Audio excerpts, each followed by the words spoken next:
Our problem number 1, find the limits of 1 minus cosine x over x squared as x approaches to 0. So we are dealing with trigo function. Kailangan po tayo ay naka-shift mode 4, which is radian. So pareho na po tayong naka-radian mode. Then, what's next? Input po natin 1 minus cosine of x. Okay? That, pareho na po. Then, over x squared. Yan. 1 minus cosine x over x squared as x approaches to 0. Ngayon, press calc. Then, any number na approaches to 0. So, we will use 0.001. Ayan, approaches to 0. Same value, then equal sign. Okay, 1, 2, 3. So, ayan, pareho naman po ang sagot na almost 0.5. So, the answer is letter C. Problem number 2, limits of x cubed minus 2x plus 9 all over 2x cubed minus 8 as x approaches to infinity. Since hindi na po tayo naka-trigo function, shift mode 3 degrees na po tayo. Ayan.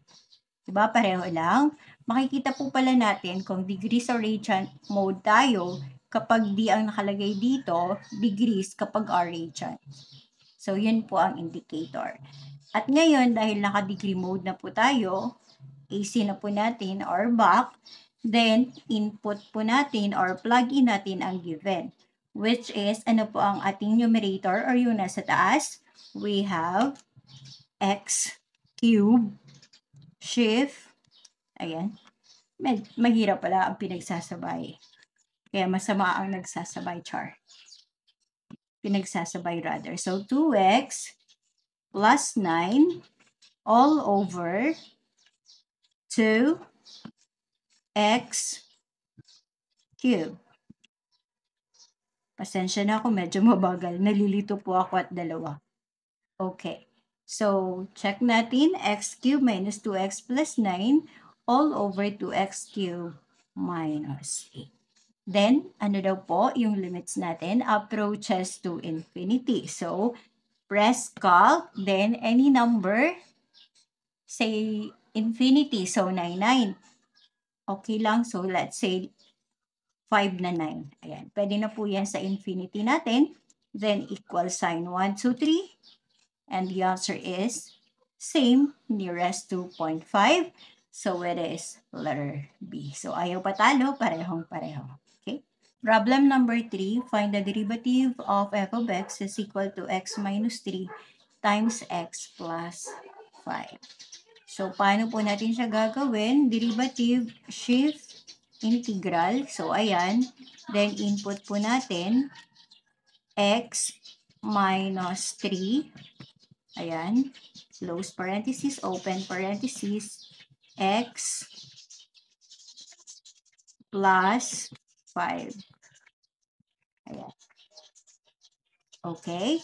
Then, let's say, we will assume value of x. Let's say, same kanina, 0.001. So, ayan, tatandaan po natin yan kasi yan po ang gagamitin natin sa buong duration. Okay? So, alpha, wait, ayan, separated by column. Our letter A is 2x. Okay? Letter B, what is letter B?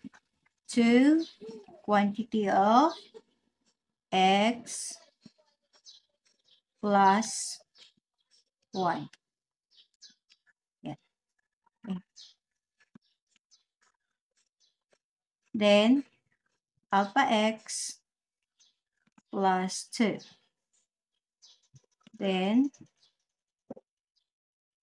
alpha x plus 1. Plus 1. So, ayan, na-input na po natin lahat. And what's next? Calc ulit. Press calc. Then, ano nga po yung ginamit nating x kanina sa derivative? 0.001, right? So, then, press equal sign. Ayan. 1,001 over 500 po ang ating given. So, yung may ganitong value po sa ating option ang ating magiging correct answer. Letter A, ayan, pareho naman po. So, the answer is letter B. But let's check. Ayan. Ayan. So, it's really letter B. And makikita naman po natin na pareho po ang sagot ng ating dalawang calculator. So, this is all for limits and derivatives using Casio FX 570 ES Plus and Cars Casey S991. Please note na bawal na po ang ating Casio FX 570 ES Plus kaya nire-recommend po natin ang Cars Casey S991. Ayan, kitang-kita naman po natin na pareho po ang ating gagawin. Maraming salamat po. Kindly share so we can help more self-review math majors. God bless everyone.